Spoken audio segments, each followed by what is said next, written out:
Olá, colegas assistentes sociais, vamos continuar aqui o nosso bate-papo com o professor José Fernando Siqueira da Silva. Se você não assistiu a parte 1, volta lá no nosso canal, assiste e vem aqui curtir o desenrolar desse bate-papo. Eu lembro, assim, né, na época do mestrado, uns 6 anos atrás, a gente já se preocupava muito, né, com essa questão do conservadorismo dentro da profissão. Mas agora, nesse contexto, vou pegar um gancho do que você falou, me preocupa também, que eu vou chamar aqui de uma vulgarização até do pensamento marxista, né? E dos movimentos identitários, que são importantes, mas muitas vezes eu tenho a mesma impressão de uma coisa que a gente discutia lá atrás com relação a perspectivas conservadoras, que reduz a capacidade de compreensão de totalidade, né? Você vai recortando situações e perde essa perspectiva de totalidade. E eu tenho visto isso muito, né, crescendo muito, dentro até do próprio serviço social. Eu sempre lembro dos nossos estudos, né, quando eu participei do Grupo Marx na Unesp, dos 3 pontos, né, que a gente não pode esquecer, que é dos eixos, né, teoria, valor, trabalho, a direção social e o método. Na sua opinião, como que essa mudança, no atual estágio da acumulação capitalista, junto com essa ideia, né, de miséria da razão, né, de um combate à ciência e até de uma vulgarização do pensamento marxista, como que isso tem influenciado o serviço social? Quais caminhos que você coloca hoje assim, para nós, assistentes sociais que estamos aqui, né, atuando na linha de frente, dentro de toda essa confusão que vem do desmonte, do ajuste fiscal, que vem dessa confusão até teórica, né, dentro da profissão, dessas disputas, né? O que a gente faz? Eu sei que você não tem uma resposta, mas o que significativos para nós? A gente tem que pensar sobre isso, Ana. A gente tem que pensar e ter alternativas, né? Estamos no mesmo barco, né? Olha, a primeira coisa que eu queria dizer para você é que eu reafirmo, quando se fala em teoria social de Marx, eu reafirmo aqueles 3 elementos essenciais que, na verdade, o Lukács aponta, o Zé Paulo coloca isso de maneira bastante didática, que é o método dialético, a crítica à teoria valor-trabalho e a perspectiva da revolução. Eu reafirmo absolutamente as 3. Elas não só são necessárias, como elas são fundamentais no sentido de balizar o nosso debate nesse cenário de barbárie, nesse cenário de devastação, porque eu acho que essa é a palavra, quem usa muito essa palavra é o professor Ricardo Antunes, né? E eu acho que é uma palavra exata. O que nós estamos vivendo é uma devastação, e é continental, é mundial, com requintes, em alguns lugares, piores, né? Eu acho que o Brasil, nesse momento, é um exemplo, ou melhor, é uma falta de exemplo mundial, né? Quem está fora do Brasil está vendo a maneira como o mundo está enxergando o país. Quer dizer, chega a ser vergonhoso viver como brasileiro fora do Brasil num momento como esse. Mas o que eu queria acrescentar aqui é o seguinte: quando se fala, por exemplo, em dialética, quando se fala em revolução, quando se fala em crítica à economia política, nós precisamos lembrar, e isso a gente nunca disse explicitamente, mas embora estivesse embutido, é que a classe trabalhadora, primeiro, é extremamente diversa. As condições laborais, hoje, são absolutamente caóticas. Os contratos, a uberização, a fragmentação, isso dentro e fora do serviço social, porque o assistente social é trabalhador. O assistente social, e não só o assistente social, a classe trabalhadora, de uma maneira geral, ela tem cara, não é? Isso o Ricardo tem dito e é verdade, ou seja, a classe trabalhadora é mulher, é homem, é negro, é branco, é homossexual, não é? Onde está o problema nisso tudo, que foi a sua provocação? O problema não é dar visibilidade a isso, isso é absolutamente essencial. Eu acabei de dizer aqui no início da minha fala que a gente não entende o capitalismo no Brasil se a gente não entende a via colonial e a dependência, que tem raízes estruturais com o racismo, por exemplo. Esse não é um problema. Isso, talvez, eu acho que faltou dar visibilidade a essas temáticas que compõem essa discussão de classe. Eu acho que isso sim, eu acho que isso é importante a gente ter esse cuidado. Agora, o grande problema e a grande tentação, que me parece perigosa, embora tenha o seu valor, é a fragmentação desse debate. Ou seja, como se a luta contra o racismo, como se a luta das mulheres fosse uma luta em si. Né? Lógico que tem uma luta que é das mulheres, né? Mas essa luta ela se insere num contexto que reforça essa opressão mundialmente e com requintes muito particulares na América Latina. Então isso é componente da categoria da totalidade, quer dizer, na medida em que a abordagem de totalidade latino-americana exige o reconhecimento da via colonial, do imperialismo, da dependência, dos impactos particulares aqui, exige entender o que somos nessa totalidade social, né, nessa totalidade mundial, e nisso a gente precisa recuperar, por exemplo, quem são os povos originários que andam pela América Latina? Quem são? São vários povos. Né? Quem são? Como a escravidão dialogou no processo da acumulação primitiva do capital e da expoliação colonial, considerando que isso funcionou, inclusive, naquele momento histórico, no processo de acumulação primitiva, que vai estimular o capitalismo industrial do século XIX, né, do final do século XVIII e início do século XIX. Essas coisas a gente precisa conversar. Quero lembrar para vocês que o Lenin foi um dos poucos autores no início do século XX, nos encontros entre os comunistas, que chamava a atenção para a importância da luta dos trabalhadores ser uma luta anticolonial. Lenin é muito lúcido e explícito nesse sentido, né? Enquanto alguns camaradas diziam, não, essa é uma questão menor. Não, não é uma questão menor, é um elemento do imperialismo, um elemento da era monopólica do capital, né? A exportação de capitais e a opressão das colônias, né? Vamos dizer assim, a reatualização dessa opressão. Então veja, né?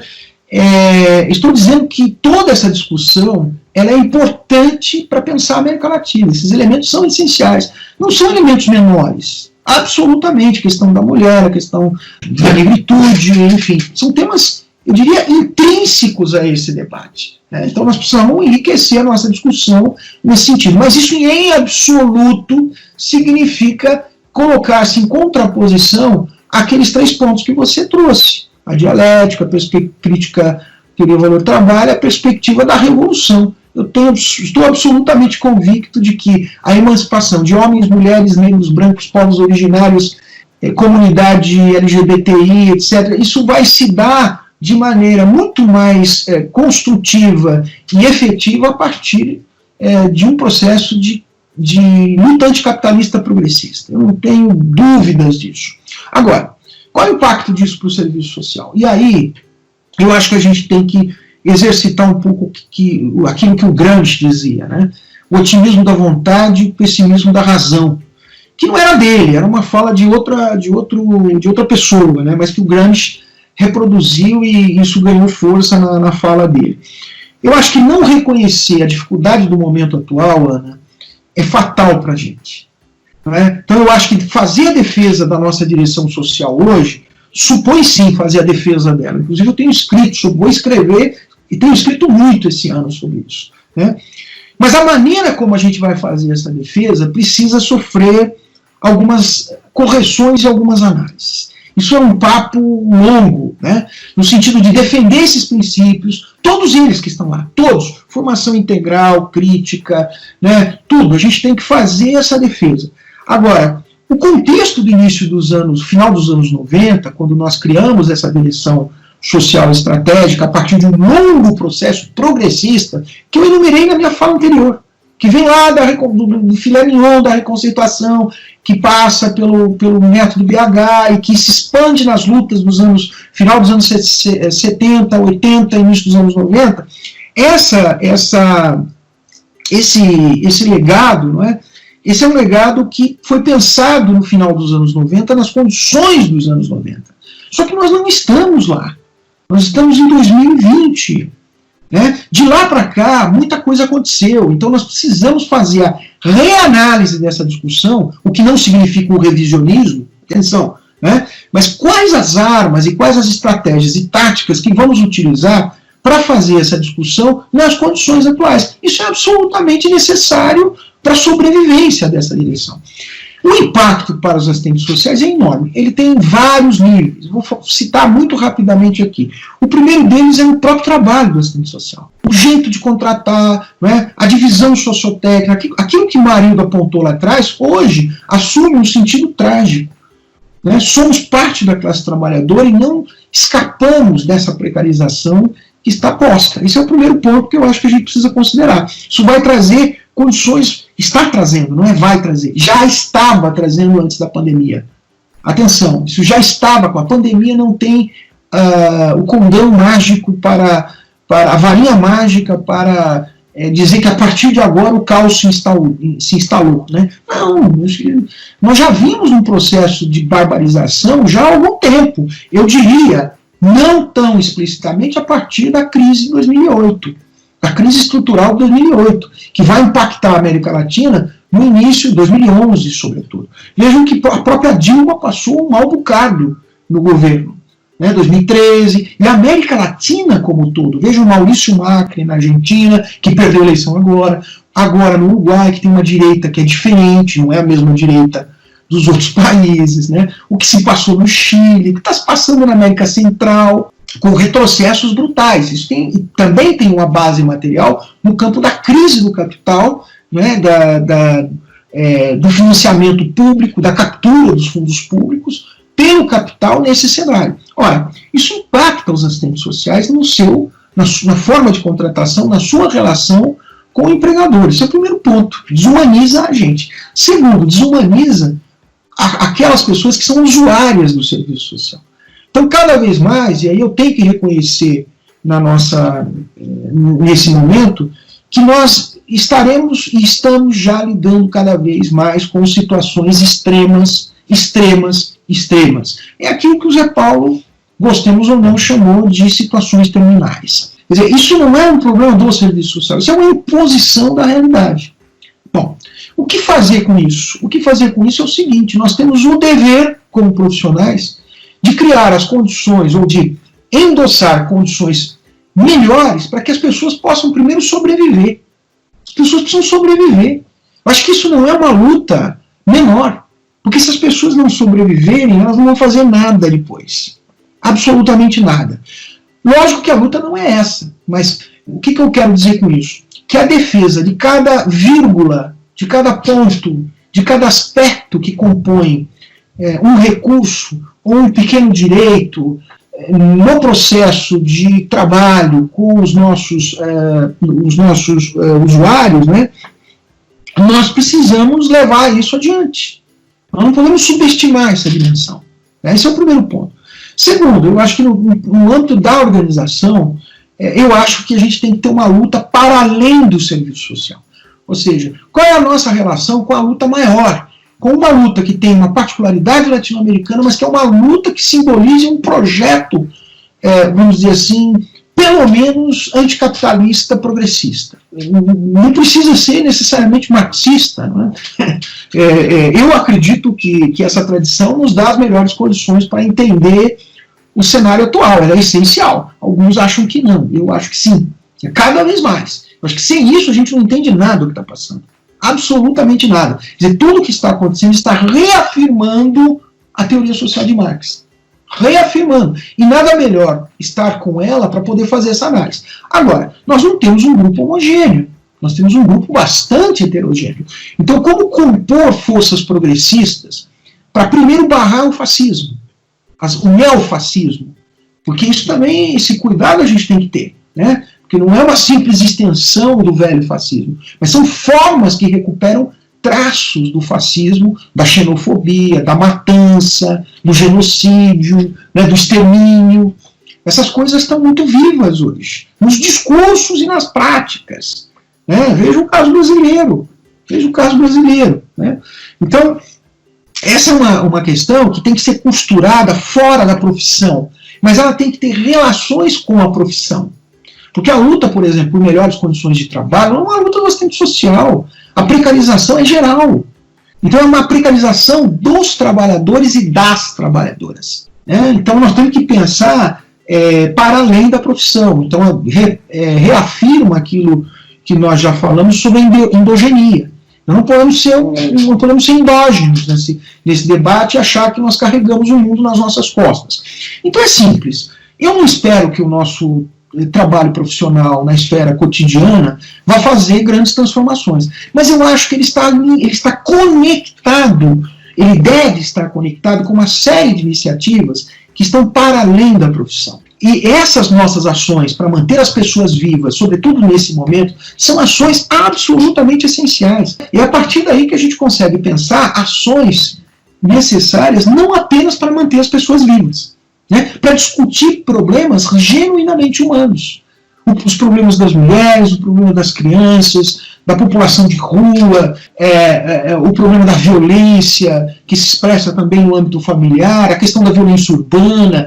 Todas essas questões são questões que a gente tem, por um lado, que ajudar a manter as pessoas vivas. Segundo, criar as condições a partir disso para estabelecer um tipo de abordagem profissional que estimule a análise crítica desse cenário devastador. Eu acho que a nossa contribuição possível se dá nesse nível. E eu sou otimista, eu acho que nesse ponto, eu acho que nós acumulamos algumas coisas. Não sei se é suficiente para enfrentar esse cenário que eu acho que o Serviço Social brasileiro nunca enfrentou. Eu ouso dizer para você que e o cenário da ditadura era um outro contexto, né, de 64 a 85. Foi grave, mas era um outro contexto. Hoje, eu diria que é o momento em que o serviço social é posto, como diz o Zé Paulo, à prova de uma maneira intensa.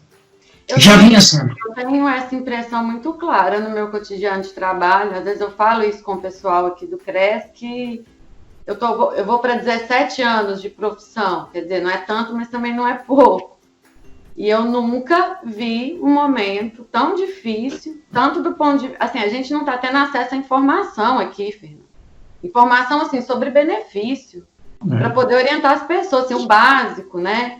A profissão está sofrendo o processo de reestruturação produtiva de uma forma intensa, agora com a inserção da tecnologia, que no INSS, que é meu campo de trabalho, é terrível. Né, a gente está cada vez mais... Eu me sinto, às vezes, como uma extensão da máquina, apesar de saber que existe a nossa intencionalidade profissional, a nossa autonomia está cada vez mais cerceada, de conhecimento público, que é a profissão, o serviço, enquanto um serviço é constantemente ameaçado, e agora parte para assistência, com essa forma como eles construíram o auxílio emergencial. Então, assim... Eu não sei se para quem é mais novo consegue ter essa percepção, mas eu nunca vi a nossa profissão ser tão atacada e tá tão difícil de exercer, né? Tá tão difícil de trabalhar. Veja, por exemplo, o debate da assistência. O debate da assistência sempre foi um debate importante. A questão é que nós precisávamos fazer um debate sobre os limites naquele momento histórico da ação assistencial, da política de assistência. Isso nós temos que ter em mente, não podemos perder. Nós não podemos achar, a partir de agora, que a retomada da assistência social vai resolver os problemas dos brasileiros e brasileiras. Não é isso. Agora, a assistência social tem um papel importante num conjunto de ações humanizadoras, civilizatórias, que, para além do serviço social, dentro do serviço social, nós devemos cultivar, né? Então, é essa a questão. O grande perigo desse momento é a gente não ter noção, não ter visão histórica do processo, né? Porque a gente tem que ter a capacidade de fazer as alianças anticapitalistas progressistas, né, de crítica a essa sociabilidade, de melhoria da vida das pessoas, mas ao mesmo tempo a gente não pode interromper o debate entre a gente, que tem que ser um debate respeitoso, um debate construtivo, né, um debate de uma convivência que não é harmônica, mas é uma convivência respeitosa dos diferentes. Isso nós temos que ter cultivar de maneira bastante intensa. Não é fácil isso, Ana. Não é fácil. Então, assim, resumo da ópera. A barbárie está aí, ela não está chegando, ela já chegou, já faz um tempo. A devastação já estava em curso, agora ela se acelerou. O que temos no Brasil é uma mescla de ultraneoliberalismo, olha, eu estou usando um termo aqui, né, que o Guedes expressa muito bem, ao mesmo tempo, um governo que reproduz, vamos dizer assim, alguns elementos da tradição fascista, do genocídio, do extermínio, do irracionalismo, etc., mas reproduz de uma maneira muito particular. Vejo que o nosso governo ele tem esses elementos, mas ele é absolutamente imperialista, né? Se tem uma coisa que o nacionalismo nazi-fascista da Segunda Guerra nunca foi, né, ele tinha críticas ao liberalismo, né? O fascismo clássico, dizia Leandro Konder, era antiliberal, anticomunista, anti-tudo, né? O nosso proto-fascismo, como diz Virginia Fontes, ele é absolutamente subserviente ao imperialismo norte-americano, né?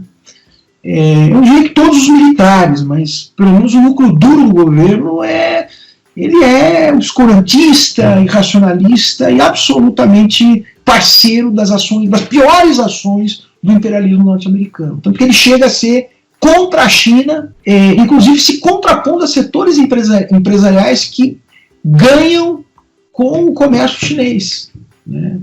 Então é um cenário difícil, Agora, eu acho que a gente tem, inclusive, ter capacidade de reunir essa gente interessante, essa gente bonita que a gente tem no serviço social, as diferentes gerações, isso é muito importante, mais do que nunca, a presença de Marilda, de Carmelita, de vários quadros nossos, do norte ao sul, Ana Elizabeth Mota, né, o Zé Paulo Neto, enfim, no Rio de Janeiro temos quadros importantíssimos, né? Essa gente precisa, junto com as novas gerações e junto com as organizações, pensar como nós vamos viver esse momento, como é que nós vamos passar esse momento, né? Eu acho que esse é um trabalho que tem que ser feito junto com a categoria e junto com as nossas organizações.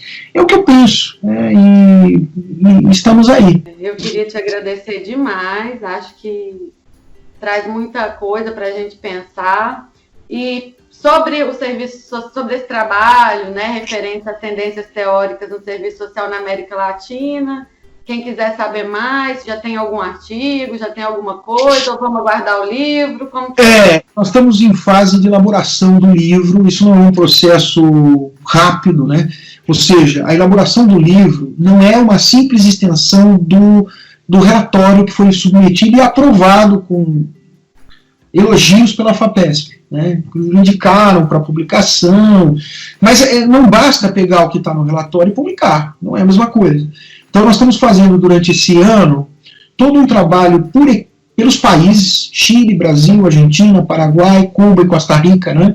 Vamos ter capítulos que vão tratar especificamente do conteúdo da nossa pesquisa, né, das tendências teóricas, com pessoas desses países, que eu acho que isso é muito importante, porque senão ficam brasileiros falando dos outros, né? Eu acho isso um pouco, em determinada situação, um pouco arrogante, né, dependendo da maneira que se faz. Nós temos as lives que foram feitas aí pela Cortez, que estão postas aí, mas que são muito pontuais, porque há um tempo limitado, mas elas são importantes porque mostram o trabalho coletivo que foi realizado. Então aguardem o livro, e assim, eu tenho publicado, vou publicar esse ano várias coisas, estou trabalhando muito nesse sentido aqui no Uruguai, para tentar construir alguma coisa que fale da nossa realidade, né, e eu possa, modéstia à parte, socializar com a categoria. Mas o livro vai sair, não sei se o ano que vem sim, acho que sim. Bom, é isso, espero que vocês tenham gostado, deixa aqui seu like, seu comentário, compartilha com seus colegas assistentes sociais e deixe sua sugestão de temas para os nossos próximos Cafés com Resenha. Abraços e até a próxima!